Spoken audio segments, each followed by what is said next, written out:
ਜਿਹਦੇ ਵਿੱਚ ਦੱਸਿਆ ਵੀ ਬਾਪੂ ਤਰਲੋਕ ਸਿੰਘ ਨੂੰ ਦਿੱਲੀ ਦੇ ਵਿੱਚ ਕੋਈ ਕਮਰਾ ਨਾ ਸੀ ਦਿੰਦਾ ਤੇ ਉਹ ਅਖਬਾਰਾਂ ਵਿਛਾ ਕੇ ਆਪਣੇ ਫੁੱਟਪਾਥ 'ਤੇ ਟਾਈਮ ਪਾਸ ਕਰਦੇ ਸੀ। ਸੋ ਉਹਨਾਂ ਪਰਿਵਾਰਾਂ ਨੂੰ ਜਿਹੜੀ ਮੁਸ਼ਕਿਲਾਂ ਆਈਆਂ, ਸੋ ਜਥੇ ਦਾ ਬਹੁਤ ਬਹੁਤ ਧੰਨਵਾਦ ਜੀ ਜਿਨ੍ਹਾਂ ਨੇ ਅੱਜ ਉਹਨਾਂ ਸ਼ਹੀਦਾਂ ਨੂੰ ਯਾਦ ਕੀਤਾ। ਸੋ ਇਸੇ ਵਿਸ਼ੇ ਦੇ ਸੰਬੰਧ ਵਿੱਚ ਸਾਡੇ ਕੋਲ ਭਾਈ ਗੁਰਦਾਸ ਸਿੰਘ ਜੀ ਤੂਰ, ਜਿਹੜੇ 4 ਸਾਲ ਦੀ ਉਮਰ ਦੇ ਵਿੱਚ ਹੀ ਉਹ ਡੇਰੇ ਨਾਲ ਉਸ ਸੌਦੇ ਸਾਹਿਬ ਦਾ ਜਿਹੜਾ ਝੂਠਾ ਜਿਹਨੂੰ ਸਾਧ ਕਹਿੰਦੇ ਆ, ਉਹਦੇ ਨਾਲ 4 ਸਾਲ ਦੀ ਉਮਰ ਵਿੱਚ ਜੁੜ ਗਏ ਸੀ, ਜੋ ਉਹਨਾਂ ਦੇ ਖਾਸ ਸਾਧਨਾਂ ਦੇ ਵਿੱਚੋਂ ਸਨ।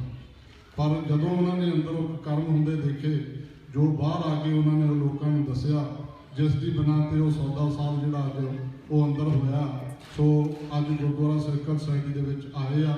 ਅਸੀਂ ਸਮੂਹ ਸਾਧ ਸੰਗਤ ਦੀ ਤਰਫੋਂ ਉਹਨਾਂ ਨੂੰ ਜੀ ਆਇਆਂ ਕਹਿੰਦੇ ਹਾਂ। ਸੋ ਮੈਂ ਬਹੁਤਾ ਨਾ ਕਹਿੰਦਾ ਹੋਇਆ ਭਾਈ ਬਲਾਕਾ ਸਿੰਘ ਜੀ ਨੂੰ ਬੇਨਤੀ ਕਰਾਂਗਾ, ਉਹ 1 ਮਿੰਟ ਲਈ ਉਹਨਾਂ ਨੂੰ ਇੰਟਰੋਡਿਊਸ ਕਰਨਗੇ। ਉਹਨਾਂ ਤੋਂ ਬਾਅਦ ਭਾਈ ਗੁਰਦਾਸ ਸਿੰਘ ਜੀ ਤੂਰ ਜੋ ਵੀ ਉਹਨਾਂ ਨੇ ਦੇਖਿਆ ਆਪ ਸੰਗਤਾਂ ਨੂੰ ਵਿਚਾਰ ਸਾਂਝੇ ਕਰਨਗੇ। ਪਲੀਜ਼ ਆਪਣੇ ਸਭ ਨੇ ਸਰਵਣ ਕਰਨਾ, ਆਪਾਂ ਉਹਨਾਂ ਦਾ ਮਾਨ ਸਨਮਾਨ ਵੀ ਕਰਨਾ ਹੈ। ਆਓ ਭਾਈ ਬਲਾਕਾ ਸਿੰਘ ਜੀ। ਧੰਨ ਧੰਨ ਸ੍ਰੀ ਗੁਰੂ ਗ੍ਰੰਥ ਸਾਹਿਬ ਦੇ ਮਾਲ ਜੀ ਸਾਧ ਸੰਗਤ ਜੀ, ਵਾਹਿਗੁਰੂ ਜੀ ਕਾ ਖਾਲਸਾ ਵਾਹਿਗੁਰੂ ਜੀ ਕੀ ਫਤਿਹ। ਅੱਜ ਭਾਈ ਗੁਰਦਾਸ ਸਿੰਘ ਜੀ ਤੂਰ ਸਾਡੇ ਵਿੱਚ ਬੈਠੇ ਨੇ। ਪਿਛਲੇ ਕੋਈ 10 ਸਾਲਾਂ ਤੋਂ ਜਿਹੜੀ ਸਿੱਖ ਕੌਮ ਬੜੀ ਦੁਖੀ ਸੀਗੀ ਤੇ ਸਾਰੇ ਸੋਚਦੇ ਸੀ ਕੀ ਹੋਊਗਾ।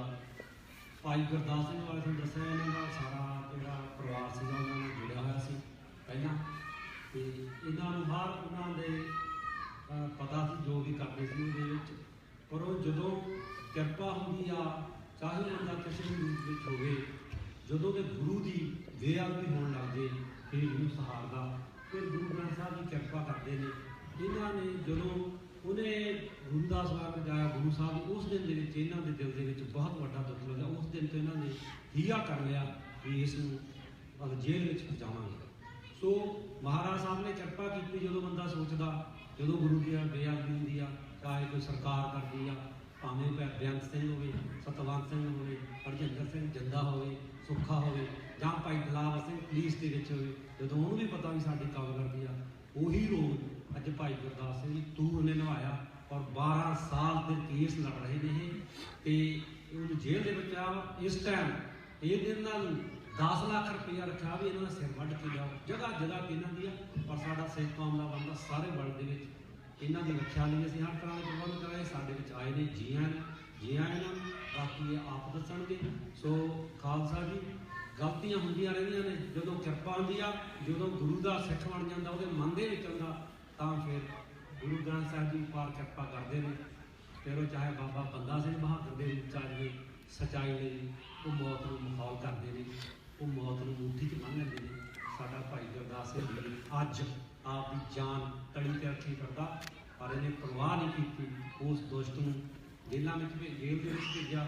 ਸੋ ਸਾਡੀ ਨਿਊਯਾਰਕ ਦੀ ਸੰਗਤ ਵੱਲੋਂ, ਸਿੱਖ ਕੌਮ ਸਟੱਡੀ ਵੱਲੋਂ ਅਸੀਂ ਇਹਨਾਂ ਨੂੰ ਜੀ ਆਇਆਂ ਕਹਿੰਦੇ ਹਾਂ। ਭੁੱਲਾਂ ਚੁੱਕਾਂ ਦੀ ਖਿਮਾ ਜੀ। ਵਾਹਿਗੁਰੂ ਜੀ ਕਾ ਖਾਲਸਾ ਵਾਹਿਗੁਰੂ ਜੀ। ਬਲਾਕਾ ਸਿੰਘ ਜੀ, ਹੁਣ ਮੈਂ ਬੇਨਤੀ ਕਰਾਂਗਾ ਭਾਈ ਗੁਰਦਾਸ ਸਿੰਘ ਜੀ ਤੂਰ ਆਪ ਸੰਗਤ ਦੇ ਸਾਹਮਣੇ ਹੋਣਗੇ ਜੀ। ਆਓ ਉਹਨਾਂ ਨੂੰ ਸਰਵਣ ਕਰੀਏ।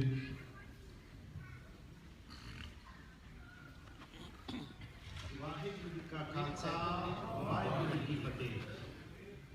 ਇਹ ਜੋ ਆਪ ਸਭ ਟੀਵੀ ਦੇ ਰਾਹੀਂ, YouTube ਦੇ ਰਾਹੀਂ ਲਗਭਗ ਜਾਣਦੇ ਹੀ ਹੋਵੋਗੇ ਕਿ ਉੱਥੇ ਕੀ ਕੁਝ ਵਾਪਰਿਆ। ਸੋ ਕੁਝ ਪਰਸਨਲ ਐਕਸਪੀਰੀਅੰਸ, ਕੁਝ ਪਰਸਨਲ ਗੱਲਾਂ ਆਪ ਦੇ ਨਾਲ ਸ਼ੇਅਰ ਕਰਦਾ ਕਿ ਬਚਪਨ 'ਚ ਮਾਂ-ਬਾਪ ਦੇ ਉਂਗਲ ਫੜ ਕੇ ਡੇਰੇ ਜਾਂਦਾ ਸੀ। ਜਦੋਂ ਸੁਰਤ ਸੰਭਾਲੀ, ਵੱਡੇ ਹੋਏ, ਜਦੋਂ ਉਸ ਤੋਂ ਬਾਅਦ ਤਕਰੀਬਨ 22-23 ਸਾਲ ਦੀ ਉਮਰ ਸੀ ਮੇਰੀ, ਜਦੋਂ ਗੁਰਮੀਤ ਰਾਮਲੀਨ ਸਾਡੇ ਘਰੇ ਆਇਆ ਔਰ ਆ ਕੇ ਕਹਿਣ ਲੱਗਾ ਕਿ ਇਹਦਾ ਨਾਮ ਗੁਰਦਾਸ ਆ, ਇਹ ਗੁਰੂ ਦਾ ਦਾਸ ਆ, ਇਸ ਕਰਕੇ ਸਾਨੂੰ ਦੇ ਦਿਓ। ਸੋ ਫਾਦਰ ਸਾਹਿਬ ਦੇ ਵਿਚਾਰ ਨਹੀਂ ਸੀ, ਲੇਕਿਨ ਫਿਰ ਵੀ ਪਰਿਵਾਰ ਪੂਰਾ ਬਚਪਨ ਤੋਂ ਮੰਨਦਾ ਆਇਆ।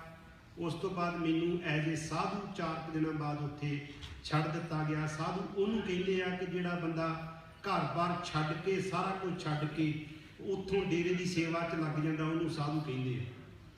ਸੋ ਉੱਥੇ ਐਜ਼ ਏ ਸਾਧੂ ਮੈਂ ਉੱਥੇ ਦੇਖਿਆ, ਉੱਥੇ ਸੇਵਾ ਕੀਤੀ। ਸੇਵਾ ਕਰਦਿਆਂ ਪ੍ਰਿੰਟਿੰਗ ਪ੍ਰੈਸ 'ਚ ਮੇਰੀ ਡਿਊਟੀ ਲੱਗੀ। ਸੋ ਬਹੁਤ ਸਾਰੀਆਂ ਚੀਜ਼ਾਂ ਹੌਲੀ ਹੌਲੀ ਕਰਕੇ ਦੇਖਦਾ ਰਿਹਾ, ਅੰਦਰ ਆਉਂਦੀਆਂ ਰਹੀਆਂ, ਲੇਕਿਨ ਅਸੀਂ ਕਿਸੇ ਤਰੀਕੇ ਨਾਲ ਕੁਝ ਕਰ ਨਹੀਂ ਸੀ ਸਕਦੇ। ਜ਼ਿਆਦਾਤਰ 16 ਘੰਟੇ 18 ਘੰਟੇ ਕੰਮ ਵਿੱਚ ਲੱਗੇ ਰਹਿਣਾ, ਔਰ ਸੁਰਤ ਇਸ ਪਾਸੇ ਜਾਂਦੀ ਨਹੀਂ ਸੀ ਕਿਸੇ ਪਾਸੇ ਵਿਰੋਧ ਕਰੀਏ ਜਾਂ ਕੋਈ ਗੱਲ ਕਰੀਏ, ਇਸ ਪਾਸੇ ਧਿਆਨ ਨਹੀਂ ਸੀ ਜਾਂਦਾ। ਔਰ ਜਿਹੜੇ ਸਾਡੇ ਕੰਮ ਸੀ ਉਹ ਇਸ ਹਿਸਾਬ ਦੇ ਸੀ ਕਿ ਉਹ ਮਾਨਵਤਾ ਭਲਾਈ ਦੇ ਕੰਮਾਂ ਵਿੱਚੋਂ ਸ਼ਾਮਲ ਸੀ, ਜੇ ਕਿ ਕਿਤਾਬਾਂ ਛਾਪਣੀਆਂ, ਕਿਸੇ ਨੂੰ ਗਿਆਨ ਦੇਣਾ, ਸ਼ਰਾਬ ਛਡਾਉਣੀ, ਇਹ ਜਿਹੜਾ ਬਾਹਰੀ ਦਿਖਾਵਾ ਸੀ ਅਸੀਂ ਉਹਦੇ 'ਚ ਰੁੱਝੇ ਰਹੇ। ਇੱਕ ਦਿਨ 2002 ਦੀ ਗੱਲ ਆ ਕਿ ਜਦੋਂ ਗੁਰਮੀਤ ਰਾਮਣੀ ਆਪਣੀ ਗੁਫਾ ਦੇ ਨਾਲ ਹਾਲ ਕਮਰਾ ਸੀ, ਉੱਥੇ ਰਾਮਚੰਦਰ ਛਤਰਪਤੀ ਨੂੰ ਮਾਰਨ ਦੀ ਪਲਾਨਿੰਗ ਬਣਾ ਰਿਹਾ ਸੀ, ਔਰ ਉਹ ਚੀਜ਼ ਮੈਂ ਆਪਣੀ ਅੱਖੀਂ ਦੇਖਿਆ ਤੇ ਕੰਨੀ ਸੁਣਿਆ। ਜਦੋਂ ਉਹ ਚੀਜ਼ ਸੁਣੀ, ਦੇਖਿਆ ਵੀ ਇਹ ਚੀਜ਼ ਬੜਾ ਇੱਥੇ ਗਲਤ ਹੋ ਰਿਹਾ, ਔਰ ਆ ਕੇ ਮੈਂ ਆਪਣੇ ਫਾਦਰ ਸਾਹਿਬ ਨੂੰ ਦੱਸਿਆ ਕਿ ਉਹ ਰਿਟਾਇਰਡ ਪੁਲਿਸ ਆਫੀਸਰ ਸੀ। ਉਹਨਾਂ ਨੇ ਕਿਹਾ ਕਿ ਗੁਰਦਾਸ ਬਚ ਲੈ ਇਹਨਾਂ ਤੋਂ, ਜੇ ਬਚ ਸਕਦਾ ਤੂੰ ਇੱਥੋਂ ਭੱਜ ਜਾ, ਦਿੱਲੀ ਜਾਂਦਿਆਂ ਵਾਪਸ ਹੀ ਨਾ ਆਈ। ਔਰ ਕਹਿੰਦੇ ਕਿ ਉੱਥੇ ਕਿ ਸਿਪਾਹੀ ਨੂੰ ਥੱਪੜ ਮਾਰ ਦੂੰ। ਇਸ ਤਰੀਕੇ ਦੀ ਉਹਨਾਂ ਨੇ ਮੈਨੂੰ ਗੱਲਾਂ ਕੀਤੀਆਂ ਵੀ ਤੂੰ ਉੱਥੇ ਆਪਦੀ ਹਾਜ਼ਰੀ ਵਿਖਾਈ ਕਿ ਮੈਂ ਦਿੱਲੀ ਗਿਆ, ਮੈਂ ਉੱਥੇ ਹੈ ਹੀ ਨਹੀਂ ਤੈਨੂੰ ਤੇਰੇ ਉੱਤੇ ਕੋਈ ਨਾ ਕੋਈ ਪਾ ਦੇਣਗੇ, ਕਿਉਂਕਿ ਤੂੰ ਉਹ ਵੇਖ ਚੁੱਕੇ ਹੈ। ਦੇਖਣ ਤੋਂ ਬਾਅਦ ਵੀ ਡੇਰੇ ਦਾ ਪ੍ਰਭਾਵ ਇੱਦਾਂ ਦਾ ਸੀ, ਸਿਸਟਮ ਇੱਦਾਂ ਦਾ ਸੀ, ਯਕੀਨ ਨਹੀਂ ਸੀ ਕਰਦਾ ਵੀ ਨਹੀਂ ਇਹ ਗੱਲਾਂ ਹੀ ਕਰਦੇ ਆ, ਮਾਰਨਗੇ ਨਹੀਂ। ਔਰ ਉਦੋਂ 4-5 ਦਿਨਾਂ ਬਾਅਦ ਜੋ ਹੋਇਆ, ਕੁਲਦੀਪ ਤੇ ਨਰਮਲ ਨੇ ਗੋਲੀ ਚਲਾਈ ਰਾਮਚੰਦਰ ਛਤਰਪਤੀ ਪੱਤਰਕਾਰ ਤੇ, ਔਰ ਜਦੋਂ ਗੋਲੀ ਚਲਾਈ ਉੱਥੋਂ ਭੱਜ ਨਹੀਂ ਸਕੇ ਔਰ ਮੌਕੇ ਤੇ ਪਕੜੇ ਗਏ। ਜਦੋਂ ਇਹ ਗੱਲ ਪਤਾ ਲੱਗੀ, ਫਿਰ ਜਾ ਕੇ ਅੰਦਰੋਂ ਅੱਖਾਂ ਖੁੱਲੀਆਂ ਵੀ ਜਿਹਦੇ ਵਾਸਤੇ ਅਸੀਂ ਸੇਵਾ ਕਰਦੇ ਹਾਂ ਉਹ ਤਾਂ ਇੱਕ ਦਿਖਾਵਾ ਹੀ ਆ, ਕੋਈ ਜਿਹਨੂੰ ਅਸੀਂ ਨਕਲੀ ਰੱਬ ਬਣ ਕੇ ਬੈਠੇ ਹਾਂ, ਜਿਹਨੂੰ ਅਸੀਂ ਇੱਦਾਂ ਸੋਚਦੇ ਹਾਂ ਕਿ ਇਦੋਂ ਉੱਤੇ ਦਾ ਕੋਈ ਹੈ ਹੀ ਨਹੀਂ, ਉਹ ਕੱਲਾ ਹੈ ਹੀ ਝੂਠ। ਪਰ ਉੱਥੋਂ ਘਰ ਵਾਪਸ ਆ ਗਏ। ਵਾਪਸ ਆਉਣ ਤੋਂ ਬਾਅਦ ਮਾਂ-ਬਾਪ ਨੇ 2003 ਦੇ ਵਿੱਚ ਸ਼ਾਦੀ ਕਰਤੀ, ਆਪਣੇ ਰੁਝਾਨਾਂ 'ਚ ਰੁੱਝ ਗਏ। ਪਰ ਉੱਥੇ ਜਿਹੜੇ ਡੇਰੇ 'ਚ ਰਹਿ ਰਹੇ ਸਾਧੂ ਸਾਧੀਆਂ ਨੂੰ ਕਦੀ ਨਾ ਕਦੀ ਮਿਲਦੇ, ਹੌਲੀ ਹੌਲੀ ਕਰਕੇ ਗੱਲਾਂ ਪਤਾ ਲੱਗੀਆਂ ਵੀ ਉੱਥੇ ਬਲਾਤਕਾਰ ਵੀ ਹੁੰਦੇ ਨੇ। ਉਹਨਾਂ ਲੜਕੀਆਂ ਨੂੰ ਹੌਲੀ ਹੌਲੀ ਕਰਕੇ ਮਿਲਣ ਲੱਗੇ ਵੀ ਜਿਹਨਾਂ ਲੜਕੀਆਂ ਨਾਲੇ ਹੋਇਆ। ਉਹਨਾਂ ਪਰਿਵਾਰਾਂ 'ਚ ਬਹਿ ਕੇ ਮੈਂ ਤੇ ਮੇਰੀ ਵਾਈਫ ਅਸੀਂ ਦੋਵੇਂ ਜਣੇ ਜਾ ਕੇ ਉੱਥੇ ਜਾ ਕੇ ਪਰਿਵਾਰਾਂ 'ਚ ਗੱਲਾਂ ਕਰਨੀਆਂ ਤੇ ਰੋਂਗਟੇ ਖੜੇ ਹੋਣ। ਪਤਾ ਲੱਗਣਾ ਕਿ ਨਿੱਕੀਆਂ ਨਿੱਕੀਆਂ ਬੱਚੀਆਂ ਨਾਲ ਵੀ ਬਲਾਤਕਾਰ ਹੋਏ, ਜਿਹਦਾ ਸਾਹਮਣੇ ਹਜੇ ਆਇਆ ਹੀ ਨਹੀਂ। 2007 ਵਿੱਚ ਗੁਰੂ ਸਾਹਿਬਾਨ ਦੀ ਪੋਸ਼ਾਕ ਪਾਈ ਇਸ ਗੁਰਮੀਤ ਰਾਮਣੀ ਨੇ ਤੇ ਦਿਲ ਬਹੁਤ ਦੁਖਿਆ, ਬਹੁਤ ਦਿਲ ਦੁਖਿਆ। ਸੋਚਿਆ ਵੀ ਸਾਨੂੰ ਕੁਝ ਕਰਨਾ ਚਾਹੀਦਾ। ਉਸ ਤੋਂ ਕੁਝ ਚਿਰ ਬਾਅਦ ਕੁਝ ਡੇਰੇ ਦੇ ਸਾਧੂ ਉਹ ਸਾਡੇ ਘਰੇ ਆਏ ਮਿਲਣ ਵਾਸਤੇ, ਔਰ ਉਹਨਾਂ ਨੇ ਆ ਕੇ ਆਪਣੀ ਛਾਤੀ ਵਿਖਾਈ ਕਿ ਸਾਡੀ ਛਾਤੀ ਉਹਨੂੰ ਬਰਸਟ ਬਣ ਗਈ ਆ, ਕਿਉਂਕਿ ਇਸ ਗੁਰਮੀਤ ਰਾਮ ਰਹੀਮ ਨੇ ਸਾਨੂੰ ਸਾਰਿਆਂ ਨੂੰ ਸਾਡੇ ਜਿਹੜੇ ਗੁਪਤ ਅੰਗ ਨੇ ਉਹਨੂੰ ਕੱਟ ਕੇ ਸਦਾ ਵਾਸਤੇ ਨਿਮਰਦ ਕਰ ਦਿੱਤਾ ਹੈ। ਸੋ ਉਸ ਕੱਟਣ ਕਰਕੇ ਸਾਡੇ ਹਾਰਮੋਨਸ ਜਿਹੜੇ ਨੇ ਉਹ ਡਿਸਬੈਲੈਂਸ ਹੋਣ ਕਰਕੇ ਬੰਦਿਆਂ ਵਾਲਾ ਸਰੀਰ ਔਰਤਾਂ ਦੇ ਰੂਪ ਵਿੱਚ ਧਾਰਨ ਹੋ ਗਿਆ। ਆਹ ਜਿਹੜੇ ਵਾਲ ਨੇ ਸਾਡੇ, ਉਹ ਵਾਲ ਰਿਮੂਵ ਹੋ ਗਏ ਸਾਰੇ, ਔਰ ਜਿਹੜੇ ਬੱਚਿਆਂ ਦੇ ਆਏ ਨਹੀਂ ਸੀ ਵਾਲ, ਉਹਨਾਂ ਦੇ ਅੱਜ ਤੱਕ ਵੀ ਨਹੀਂ ਆਏ। ਸੋ ਇਹ ਜਿਹੜੇ ਸੀਗੇ, ਮੈਂ ਫਾਦਰ ਸਾਹਿਬ ਨਾਲ ਗੱਲ ਕੀਤੀ, ਉਹਨਾਂ ਨੂੰ ਦੱਸਿਆ ਵੀ ਆਹ ਕੁਛ ਆ। ਫਾਦਰ ਸਾਹਿਬ ਕਹਿੰਦੇ ਪੁੱਤ ਜੇ ਇਹ ਗੱਲਾਂ 'ਚ ਪੈਣਾ ਹੈ ਤੇ ਕੰਮ ਧੰਦਾ ਛੱਡਣਾ ਪੈਣਾ। ਉਹਨਾਂ ਨੇ ਮੈਨੂੰ ਡਰਾਇਆ ਸੀ, ਸਹੀ ਪੁੱਛੋ ਤਾਂ, ਵੀ ਤੂੰ ਇਹਨਾਂ ਕੰਮਾਂ 'ਚ ਆਪਦਾ ਕੀ ਫਾਇਦਾ, ਇਹਦੇ ਨਾਲ ਆਪਾਂ ਪੂਰੇ ਨਹੀਂ ਆ ਸਕਦੇ, ਤੇ ਤੁਸੀਂ ਆਪਦਾ ਕੰਮ ਕਰ ਲਓ, ਕੰਮ ਧੰਦਿਆਂ 'ਚ ਲੱਗੇ ਹੋ, ਖਰਾਬ ਹੋ ਜਾਣਾ ਕੰਮ ਧੰਦਾ। ਤੇ ਮੈਂ ਕਿਹਾ ਵੀ ਨਹੀਂ ਕੋਈ ਨਹੀਂ, ਵੀ ਜਿਵੇਂ ਹੋਇਆ ਆਪਾਂ ਇਹਦੀ ਆਵਾਜ਼ ਤਾਂ ਚੁੱਕਣੀ ਹੈ। ਕਹਿੰਦੇ ਫਿਰ ਤੈਨੂੰ ਕੰਮ ਕਰਨ ਬੰਦ ਕਰਨਾ ਪੈਣਾ ਹੈ। ਔਰ ਉਹ ਕੰਮ ਬੰਦ ਕਰਤਾ। ਹਿਸਾਬ ਮੇਰਾ ਕੰਮ ਸੀ, ਕੰਮ ਬੰਦ ਕਰਕੇ ਹੌਲੀ ਹੌਲੀ ਕਰਕੇ ਅਸੀਂ ਇੱਕੋ ਫੁੱਲ ਟਾਈਮ ਤੇ ਹੋ ਗਏ। ਕਹਿੰਦੇ ਪੁੱਤ ਮੈਂ ਤੈਨੂੰ ਭੁੱਖਾ ਤਾਂ ਮਰਨ ਨਹੀਂ ਦਿੰਦਾ। ਉਹਨਾਂ ਦੀ ਜਦੋਂ ਕੰਮ ਤੇ ਪੈ ਗਏ, ਕਹਿੰਦੇ ਮੈਂ ਤੇਰਾ ਥਾਣੇਦਾਰ ਤੇ ਤੂੰ ਮੇਰਾ ਸਿਪਾਹੀ, ਕਹਿੰਦੇ ਮੈਂ ਤੈਨੂੰ ਭੁੱਖਾ ਨਹੀਂ ਮਰਨ ਦਿੰਦਾ। ਜਿਵੇਂ ਤੈਨੂੰ ਕਿਹਾ ਕਿਤੇ ਪੈਸੇ ਤੇ ਡੋਲ ਨਾ ਜਾਈ।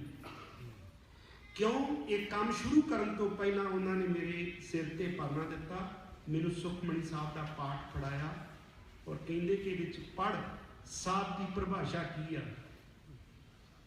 ਇੱਥੇ ਪੜ੍ਹ ਬ੍ਰਹਮ ਗਿਆਨੀ, ਗਿਆਨੀ ਦੀ ਪਰਿਭਾਸ਼ਾ ਕੀ ਹੈ, ਔਰ ਉਹਨੂੰ ਮਨ 'ਚ ਧਾਰ ਕੇ ਮਿਲਾ ਕੇ ਵੇਖ ਇਹਦੇ ਨਾਲ ਕੀ ਇਹ ਰੱਬ ਹੈ ਜਿਹਨੂੰ ਅਸੀਂ ਸਾਰੀ ਉਮਰ ਪੂਜਦੇ ਰਹੇ ਹਾਂ, ਇਹਦੇ ਨਾਲ ਕੋਈ ਮੈਚ ਕਰਦੀ ਹੈ? ਤੇ ਮੈਂ ਆਖਿਆ ਨਹੀਂ। ਫਿਰ ਉਹਨਾਂ ਨੇ ਕਿਹਾ ਕਿ ਤੈਨੂੰ ਇਹਦੇ ਤੋਂ ਡਰਨ ਦੀ ਵੀ ਜ਼ਰੂਰਤ ਨਹੀਂ। ਉਸ ਕਰਕੇ ਉਹ ਹੌਸਲਾ ਭਰਿਆ। ਫਿਰ ਅਸੀਂ ਹੌਲੀ ਹੌਲੀ ਕਰਕੇ ਜਿਹੜੀ ਇਹਦੀ ਜੀਵਨੀ ਚੱਕੀ, ਕਿਉਂਕਿ ਪਾਪਾ ਜੀ ਕਹਿੰਦੇ ਕਿ ਜਦੋਂ ਅਸੀਂ ਪ੍ਰੈਜ਼ੈਂਟ ਵਿੱਚ ਇਨਵੈਸਟੀਗੇਸ਼ਨ ਕਰਦੇ ਹਾਂ, ਪੁਲਿਸ ਦੇ ਰੂਲ ਹੁੰਦੇ ਆ ਕਿ ਉਹ ਨਾ ਉਦੋਂ ਦੀਆਂ ਚੀਜ਼ਾਂ ਲੱਭਦੇ ਆ। ਜਦੋਂ ਉਦੋਂ ਕੋਈ ਚੀਜ਼ ਨਾ ਲੱਭੇ ਫਿਰ ਉਹਦੇ ਪਾਸਟ ਵਿੱਚ ਜਾਣਾ ਪੈਂਦਾ ਕਿ ਪਹਿਲਾਂ ਕਿੱਦਾਂ ਦਾ ਬੰਦਾ ਸੀ। ਫਿਰ ਉਹਦੇ ਪਾਸਟ ਵਿੱਚ ਗਏ। ਜਦੋਂ ਪਾਸਟ ਵਿੱਚ ਜਾ ਕੇ ਦੇਖਿਆ ਕਿ ਹੈ ਕਿ ਉਹਦੀ ਜੀਵਨੀ 'ਚ ਜੋ ਲਿਖੀਆਂ ਗੱਲਾਂ, ਜੇਕਰ ਉੱਦਾਂ ਦੀਆਂ ਗੱਲਾਂ ਜੀਵਨੀ 'ਚ ਲਿਖੀਆਂ ਨੇ ਔਰ ਉੱਦਾਂ ਦੀਆਂ ਗੱਲਾਂ ਹੈ, ਫਿਰ ਤਾਂ ਇਹ ਸੱਚਾ। ਜੇ ਉਦੋਂ ਵਿਪਰੀਤ ਨੇ ਫਿਰ ਇਹਦੇ ਖਿਲਾਫ ਕੰਮ ਕਰਨਾ ਚਾਹੀਦਾ। ਗੁਰਸਰ ਮੋਡੀਏ ਰਾਜਸਥਾਨ 'ਚ ਪੈਂਦਾ ਪਿੰਡ, ਉਹਦੇ ਪਿੰਡ 'ਚ ਪੁੱਛਿਆ ਕਿ ਕੀ ਇੱਥੋਂ ਦਾ ਜੰਮਿਆ ਹੈ, ਤੇ ਉੱਥੋਂ ਦਾ ਹਰਾਨਗੀ ਇੱਕ ਸ਼ਿਵਜੰਟ ਸਿੰਘ ਸੀਗਾ ਔਰ ਉਹ ਇਹਦੇ ਖਿਲਾਫ ਬੋਲਦਾ ਸੀ। ਸਾਨੂੰ ਪਿੰਡ 'ਚੋਂ ਕਿਤੋਂ ਪਤਾ ਲੱਗਾ, ਉਹਦੇ ਕੋਲ ਜਾ ਕੇ ਪੁੱਛਿਆ ਵੀ ਕੀ ਇੱਥੋਂ ਦਾ ਜੰਮਿਆ? ਉਹ ਕਹਿੰਦਾ ਨਹੀਂ, ਇੱਥੋਂ ਦਾ ਜੰਮਿਆ ਨਹੀਂ, ਇਹ ਕਿੱਕਰ ਖਿੜੇ ਆਪਦੇ ਨਾਨਕੇ ਪਿੰਡ ਦਾ ਜੰਮਿਆ। ਅੱਜ ਵੀ ਤੁਸੀਂ ਵੈਬਸਾਈਟ ਤੇ ਜਾ ਕੇ ਇਹ ਵੇਖ ਸਕਦੇ ਹੋ, ਉਹਦੇ ਤੇ ਕਲੀਅਰ ਲਿਖਿਆ ਕਿ ਗੁਰਸਰ ਮੋਡੀਏ ਜੰਮਿਆ। ਸਾਨੂੰ ਹੌਸਲਾ ਆਇਆ ਵੀ ਨਿੱਕੀ ਜਿਹੀ ਗੱਲ ਆ। ਔਰ ਮੈਂ ਉੱਥੋਂ ਦੀ ਇੱਕ ਰਿਕਾਰਡਿੰਗ ਕਰ ਲਈ ਕਿਸੇ ਬੰਦੇ ਦੀ, ਔਰ ਬੰਦੇ ਦੀ ਬਜ਼ੁਰਗ ਦੀ ਰਿਕਾਰਡਿੰਗ ਕਰਕੇ ਤੇ ਫਾਦਰ ਸਾਹਿਬ ਕੋਲ ਬੜਾ ਤਿੜਕ ਕੇ ਗਿਆ ਔਰ ਜਾ ਕੇ ਕਹਿਣ ਲੱਗਾ ਕਿ ਪਾਪਾ ਜੀ ਆਹ ਦੇਖੋ ਮੈਂ ਰਿਕਾਰਡਿੰਗ ਕਰਕੇ ਲਿਆਇਆ। ਔਰ ਉਸ ਉਮਰ 'ਚ ਮੇਰੇ ਮੂੰਹ ਤੇ ਥੱਪੜ ਵੱਜਾ ਉਹਨਾਂ ਤੋਂ, ਜੋ ਮੈਨੂੰ ਅੱਜ ਤੱਕ ਯਾਦ ਆ। ਕਹਿੰਦੇ ਪੁੱਤ ਅਸੀਂ ਲੜਨ ਕਿਹਦੇ ਖਿਲਾਫ ਲੱਗੇ ਆ, ਔਰ ਇਹ ਰਿਕਾਰਡਿੰਗਾਂ ਸਾਥ ਨਹੀਂ ਦੇਣੀਆਂ, ਸਾਨੂੰ ਸਾਥ ਦੇਣਗੇ ਤੱਥ ਸਬੂਤ। ਇਹ ਬੰਦਾ ਕੱਲ ਨੂੰ ਮੁੱਕਰ ਜਾਏਗਾ, ਅਸੀਂ ਕਿਹਨੂੰ ਕਹਿ ਲਾਂਗੇ? ਜਿਹਦੀ ਰਿਕਾਰਡਿੰਗ ਆ ਉਹ ਕਹੇਗਾ ਮੇਰੀ ਰਿਕਾਰਡਿੰਗ ਹੀ ਹੈ, ਅਸੀਂ ਕੋਰਟ 'ਚ ਪ੍ਰੂਵ ਕਿੱਦਾਂ ਕਰਾਂਗੇ? ਸੋ ਇਹਦਾ ਜਿਹੜਾ ਬਰਥ ਸਰਟੀਫਿਕੇਟ ਸੀ ਉਹ ਲੱਭਣਗੇ। ਬਰਥ ਸਰਟੀਫਿਕੇਟ ਲੱਭਿਆ ਤੇ ਕਿੱਕਰ ਖਿੜੇ ਇਹਦੇ ਨਾਨਕੇ ਪਿੰਡ ਦਾ ਜਨਮ ਹੈ। ਇਹਦਾ ਪਹਿਲਾ ਨਾਮ ਇਹਦਾ ਹਰਪਾਲ ਆ। 10 ਜੁਲਾਈ 1967 ਇਹਦਾ ਜਨਮ ਆ। ਔਰ ਇਹਦੇ ਕੀ ਨਾਲ ਲੈਂਦੇ ਨੇ, ਦੁਨੀਆ ਨੂੰ ਕਹਿੰਦਾ 15 ਅਗਸਤ ਯਾਨੀ ਕਿ 10 ਜੁਲਾਈ 1967। ਫਿਰ ਇਹਦੇ ਪਤਾ ਲੱਗਾ ਵੀ ਇਹ ਕਹਿੰਦਾ ਕਿ ਮੈਂ ਪੜ੍ਹਾਈ 'ਚ ਬੜਾ ਟੋਪਰ ਆਉਂਦਾ ਰਿਹਾ, ਸਾਇੰਸ ਦਾ ਸਟੂਡੈਂਟ ਰਿਹਾ। ਫਿਰ ਸਰਟੀਫਿਕੇਟ ਕਢਾਇਆ, ਅਜਮੇਰ ਤੋਂ ਕਢਾ ਕੇ ਲਿਆਏ ਸੀ ਕਿਉਂਕਿ ਰਾਜਸਥਾਨ ਦਾ ਬੋਰਡ ਆ ਉਹ ਅਜਮੇਰ, ਔਰ ਉੱਥੋਂ ਕਢਾਇਆ ਤੇ ਪਤਾ ਲੱਗਾ ਕਿ ਜਿਹੜਾ ਦੁਨੀਆ ਦੇ ਵਿੱਚ ਇਹ ਗੱਲ ਕਹਿੰਦਾ ਕਿ ਟੋਪਰ ਆਉਂਦਾ ਰਿਹਾ, ਉਹਦੀ 10ਵੀਂ 'ਚੋਂ ਕੰਪਾਰਟਮੈਂਟ ਆਈ ਆ। ਫਿਰ ਇਹ ਅਖਬਾਰਾਂ 'ਚ ਦਿੱਤਾ। ਦੇਣ ਤੋਂ ਬਾਅਦ ਇਹਦੀ ਖਿਲਾਫਤ ਸ਼ੁਰੂ ਹੋ ਗਈ। ਉਦੋਂ ਮੇਰਾ ਇੱਕ ਹੋਰ ਪ੍ਰੀਖਿਆ ਸ਼ੁਰੂ ਹੋ ਗਈ ਮੇਰੀ ਕਿ ਮੇਰੇ ਫਾਦਰ ਸਾਹਿਬ ਮੈਨੂੰ ਛੱਡ ਕੇ ਚਲੇ ਗਏ, ਇਕੱਲਾ ਰਹਿ ਗਿਆ। ਲੇਕਿਨ ਉਦੋਂ ਬਾਅਦ ਮੈਂ ਧੰਨਵਾਦ ਕਰਦਾ ਮੇਰੇ ਵਾਹਿਗੁਰੂ ਦਾ ਜਿਹਨੇ ਮੇਰਾ ਹੌਸਲਾ ਬਣਾਈ ਰੱਖਿਆ। ਸਭ ਤੋਂ ਪਹਿਲਾਂ ਗਿਆ, ਸਾਰੇ ਮੇਰੇ ਕੋਲ ਸਬੂਤ ਸੀ, ਬਹੁਤ ਸਾਰੇ ਸਾਧੂਆਂ ਦੀਆਂ ਗੱਲਾਂ ਸੀ ਮੇਰੇ ਕੋਲੇ, ਬਹੁਤ ਸਾਰੇ ਸਾਧੂ ਸੀਗੇ ਮੇਰੇ ਕੋਲੇ, ਔਰ ਜਿਹੜੇ ਚਾਹੁੰਦੇ ਸੀ ਕਿ ਸਾਨੂੰ ਇਸ ਦਲਦਲ 'ਚੋਂ ਕਢਾ ਦਿਓ।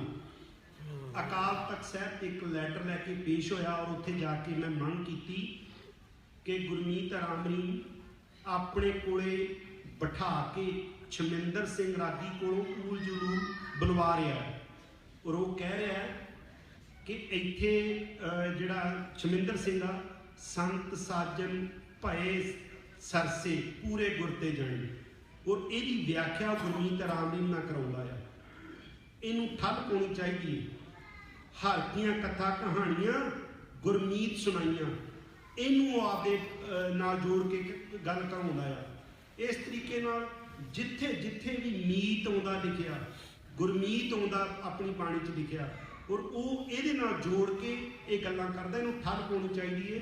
ਬਾਕੀ ਮੇਰੇ ਕੋਲੇ ਬਹੁਤ ਸਾਰੀਆਂ ਸਾਧੂ ਨੇ ਜਿਨ੍ਹਾਂ ਦੀ ਮੈਂ ਆਵਾਜ਼ ਚੁੱਕਣੀ ਚਾਹੁੰਦਾ। ਮੈਨੂੰ ਤੁਸੀਂ ਪ੍ਰੋਟੈਕਸ਼ਨ ਦਿਓ, ਮੈਨੂੰ ਵਕੀਲਾਂ ਦੀ ਤਾਕਤ ਦਿਓ ਤਾਂ ਕਿ ਮੈਂ ਲੜ ਸਕਾਂ। ਔਰ ਨਾਲ ਹੀ ਮੈਂ ਮੰਗ ਕੀਤੀ ਕਿ ਮੈਂ ਜਿਹੜੀ ਭੁੱਲ ਕੀਤੀ ਸੀ ਡੇਰੇ ਜਾ ਕੇ, ਮੈਂ ਇਹਦੀ ਮਾਫੀ ਮੰਗਣਾ ਚਾਹੁੰਦਾ। ਉਹਨਾਂ ਨੇ 2011 'ਚ ਮੇਰਾ ਉਹ ਲੈਟਰ ਐਕਸੈਪਟ ਕੀਤਾ, ਮੈਨੂੰ ਪਰਨਾ ਪਾਇਆ ਮੇਰੇ ਗਲ 'ਚ, ਕਹਿੰਦੇ ਕਿ ਤੇਰਾ ਸਨਮਾਨ ਕਰਦੇ ਆ, ਔਰ ਨਾਲ ਕਿਹਾ ਕਿ ਤੂੰ ਦਲੇਰ ਆ। ਫੋਟੋ ਖਿਚਾਈ, ਇੱਕ ਅਖਬਾਰ 'ਚ ਦਿੱਤੀ ਤੇ ਆਪਣੀ ਉਹਦੀ ਜ਼ਿੰਮੇਵਾਰੀ ਆਪਦੀ ਪੂਰੀ ਕਰ ਲਈ। ਬਹੁਤ ਵਾਰੀ ਫੋਨ ਕੀਤੇ ਕਿ ਤੁਸੀਂ ਮੇਰੀ ਮਦਦ ਕਰਨੀ ਸੀ, ਉਹਦਾ ਕੀ ਬਣਿਆ? ਅੱਜ ਤੱਕ 2019 ਤੱਕ ਕਿਸੇ ਤਰੀਕੇ ਦੀ ਕੋਈ ਮਦਦ ਉਸ ਸੰਸਥਾ